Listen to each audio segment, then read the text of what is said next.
Assalamualaikum warahmatullahi wabarakatuh.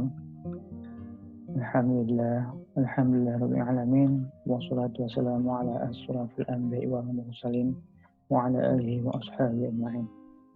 Puji syukur pada Allah Subhanahu wa taala yang memberikan rahmat dan hidayahnya, diberikan umur panjang, kesehatan hingga saat ini. Salawat dan salam mari kita sanjung sajikan ke pangkuan Nabi kita, yaitu Nabi besar Muhammad sallallahu alaihi wasallam yang berahmat kepada seluruh orang. Baik Bapak Ibu semua yang saya hormati, perkenalkan nama saya Josepa dari Inspektorat Kabupaten PD Jaya. Jabatan saya Auditor Pelaksana. Terima kasih atas waktunya. Di sini saya akan memaparkan sedikit materi tentang kegiatan sosialisasi pengendalian gratifikasi di lingkungan pemerintahan desa di Kabupaten PD Jaya. Tujuan dari Zoom meeting ini diharapkan kepada Bapak Ibu semua mampu memahami bentuk dan jenis korupsi itu.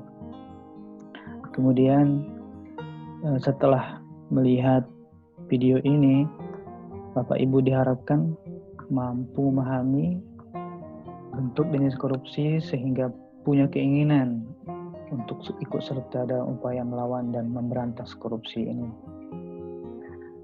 Baik, di sini saya akan memaparkan sedikit materi tentang korupsi. Indonesia itu kaya sekali, mempunyai penduduk, sejarah besar, potensi wilayah. Penduduk Indonesia itu terbesar keempat di dunia. Sebenarnya Indonesia itu memiliki potensi yang sangat luar biasa. Jumlah penduduk yang demikian besar bisa menjadi sumber penyediaan tenaga kerja dalam memanfaatkan sumber daya alam yang tersedia. Selain itu sangat potensial untuk mempertahankan keutuhan negara dari ancaman negara lain. Kemudian dari potensi wilayah. Sebenarnya kita mempunyai sumber daya alam yang sangat-sangat kaya. Misalkan batu bara, minyak bumi, hasil laut, cukup banyak. Berbicara tentang besarnya potensi wilayah yang dimiliki Indonesia, tentu harus kita akui merupakan negeri yang memiliki kekayaan yang berlimpah, posisi yang strategis, bahkan kesuburan yang luar biasa. Kemudian sejarah. Sejak kemerdekaan Republik Indonesia, tepatnya 17 Agustus tahun 1945, menjadi sejarah penting bagi rakyat ini, bagi bangsa ini. Dengan kemerdekaan, Indonesia mampu leluasa mengelola kekayaan, mengurus diri sendiri, memanfaatkan sebesar-besarnya demi kemakmuran bangsa. Begitupun juga sejarah panjang Indonesia. Sebenarnya sudah dimulai jauh sebelum Belanda dan Jepang menjajah Indonesia, seperti Kerajaan Majapahit, Sriwijaya, Samudra Pasai, dan lain sebagainya yang tak terpisahkan dari sejarah Indonesia. Pengertian korupsi dalam bahasa Latin berasal dari bahasa Latin disebutkan corruptio, dari kata kerja corrompere yang artinya busuk, rusak, menggoyahkan, memutar balik, menyogok. Menurut Robert Klitgaard, korupsi dapat terjadi jika ada monopoli kekuasaan yang dipegang oleh seseorang yang memiliki kemerdekaan bertindak atau wewenang yang berlebihan tanpa ada pertanggungjawaban yang jelas. Menurut Transparency International, korupsi adalah perilaku pejabat publik, baik politikus, politisi maupun pegawai negeri yang secara tidak wajar dan tidak legal memperkaya diri atau memperkaya mereka yang dekat dengannya, dekat atasan misalnya, kolega-kolega, dengan menyalahgunakan kekuasaan publik yang dipercayakan kepada mereka. Korupsi itu asalnya sebenarnya sangat banyak bahasa-bahasa yang diambil, seperti bahasa Inggris misalnya corruption atau korup yang artinya jahat, rusak, curang. Kemudian dari bahasa Perancis, corruption, rusak. Dari bahasa Belanda, korupti yang artinya korupsi. Istilah korupsi di sini itu yang kita pakai di Indonesia, merupakan turunan dari bahasa Belanda itu sendiri. Nah, di sini saya ingin menunjukkan beberapa negara yang mempunyai korupsi yang paling rendah di dunia. Ini sumbernya dari Transparency International. Di sini disebut semakin tinggi skornya, semakin baik tingkat tindak pidana korupsi yang dilakukan oleh sebuah negara. Disebutnya di sini Corruption Perception Index atau CPI, atau dalam bahasa Indonesia disebut Indeks Persepsi Korupsi atau IPK. Contoh-contoh negaranya, di posisi pertama ada Selandia Baru dengan peringkat pertama dengan skor 91. Di sini mereka misalnya kan, orang atau pihak yang terbukti menerima suap dan kejahatan yang berkenaan dengan hal ini akan dikenai sanksi penjara minimal 14 tahun. Misalnya tak ada hukuman mati bagi koruptor. Meski tak ada hukuman mati bagi koruptor yang sudah dihapus sejak tahun 61, namun hukuman sosial di negara ini jauh lebih makmur. Tekanan publik bisa membuat pejabat mundur. Di posisi kedua ada Denmark, negara Denmark dengan skor CPI-nya 90. Di sini mereka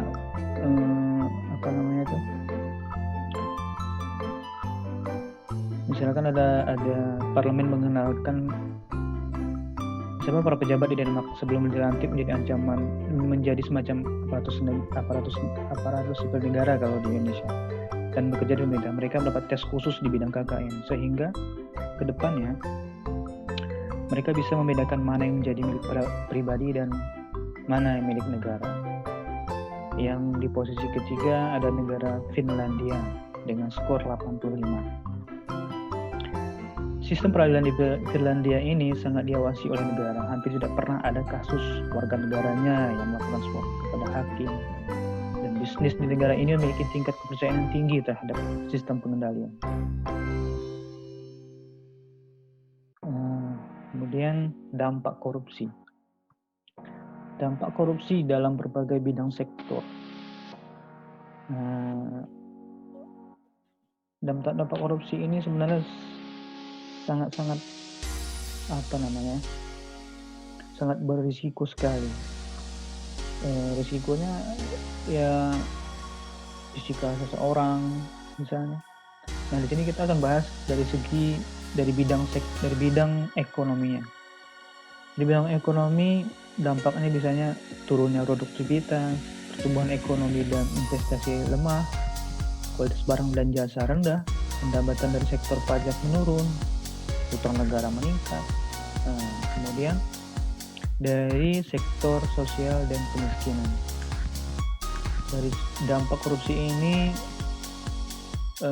di dalam sektor sosial dan kemiskinan, misalnya mahalnya harga jasa dan pelayanan publik, terbatasnya akses bagi masyarakat miskin, program peningkatan kesejahteraan masyarakat miskin lambat, meningkatnya angka kriminalitas. Kemudian yang ketiga, birokrasi pemerintahan. Kalau misalnya korupsi itu sampai ke dalam birokrasi pemerintahan, ini bisa jadi birokrasi tidak efisien, pelayanan publiknya lah kurang bagus lah. Kemudian matinya etika sosial politik, runtuhnya otoritas pemerintahan. Kemudian dasar hukum yang kita pakai di sini ada Undang-Undang Nomor 28 Tahun 99 tentang penyelenggaraan negara yang bersih dan bebas dari KKN. Kemudian yang kedua ada Undang-Undang Nomor 31 Tahun 99 tentang pemberantasan tindak pidana korupsi. Kemudian ada UU Nomor 20 Tahun 2001, yaitu perubahan atas Undang-Undang yang Nomor 31 Tahun 99 tentang pemberantasan tindak korupsi. Kemudian ada Undang-Undang Nomor 30 Tahun 2002 tentang Komisi Pemberantasan Tindak Pidana Korupsi. Nah, di dalam Undang-Undang 31 tahun 1999 yang diubah kembali tahun 2001 nomor 20, ada beberapa delik tindak pidana korupsi. Ada 30.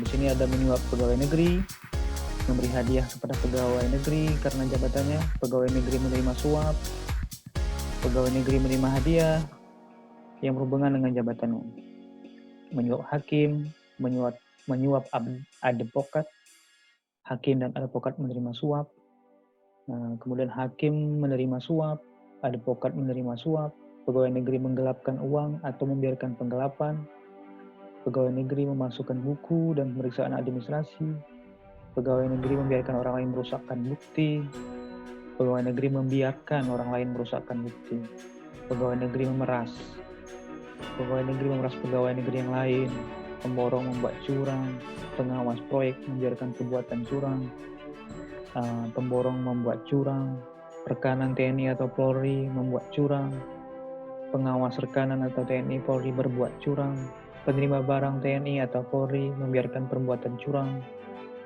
Kemudian ada pegawai negeri menyerobot tanah negara sehingga merugikan orang lain. Pegawai negeri turut serta dalam pengadaan diurusnya. Pegawai negeri menerima gratifikasi dan tidak melaporkannya ke KPK. Kemudian merintangi proses pemeriksaan perkara korupsi. Tersangka tidak memberikan keterangan mengenai kekayaan. Kemudian ada bank yang tidak memberikan keterangan mengenai kekayaan, bank yang tidak memberikan keterangan rekening tersangka. Kemudian saksi atau ahli yang tidak memberikan keterangan atau memberi keterangan palsu. Seorang yang memegang rahasia jabatan namun tidak memberikan keterangan atau keterangan palsu. Dan yang terakhir, saksi yang membuka identitas pelapor. Gratifikasi adalah pemberian dalam arti luas, yakni meliputi pemberian uang, barang, atau diskon, komisi. Tujuannya ya untuk pemberian hadiah yang secara cuma-cuma misalnya, dan fasilitas lainnya. Kemudian ada uang pelicin. Uang pelicin di sini menjadi hal yang dihadapi sehari-hari bagi para pelaku bisnis. Jumlah yang diberikan bernilai kecil dalam waktu yang tetap dan transaksi dilakukan secara rahasia. Kemudian sebagian besar diberikan sebagai jalan pintas untuk mendapatkan layanan publik. Sementara yang lain ditujukan untuk memberikan semacam hadiah atau ucapan terima kasih, dan sebagian lain menyebutkan sebagai satu-satunya cara untuk mendapatkan pelayanan. Bermudah gitu. Kemudian pemerasan. Pemerasan dimanapun pemerasan menjadi perbuatan yang tidak terpuji, sekaligus dikategorikan tindak pidana korupsi.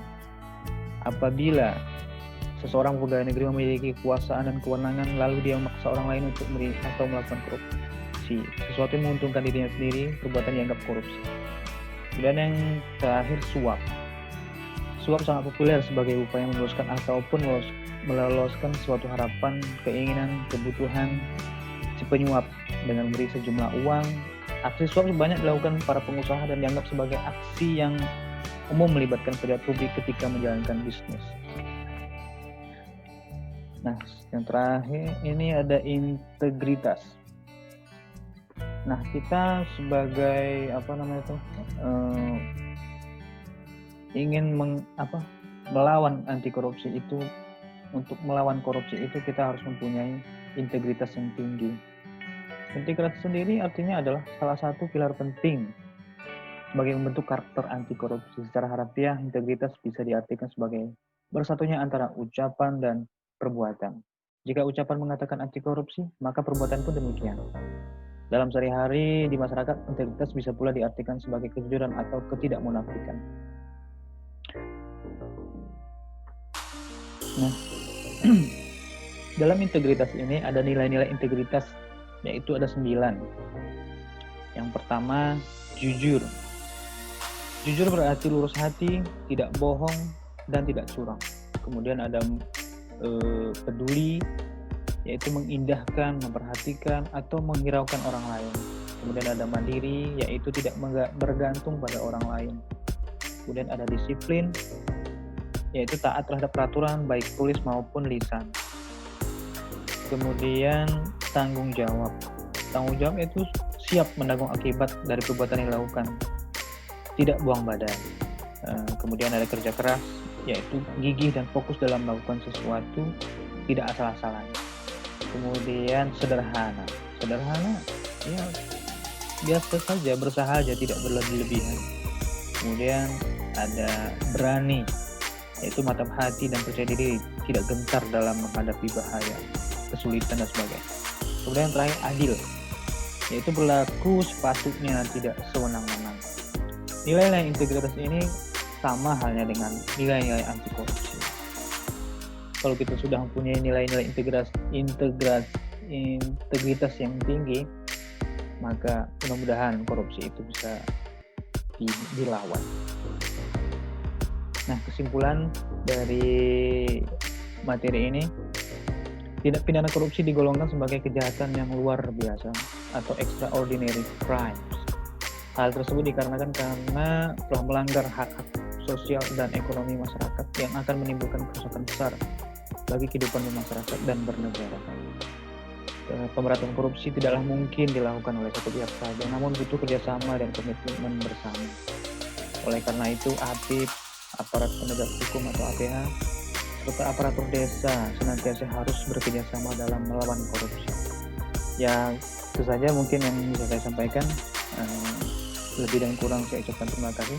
Assalamualaikum warahmatullahi wabarakatuh.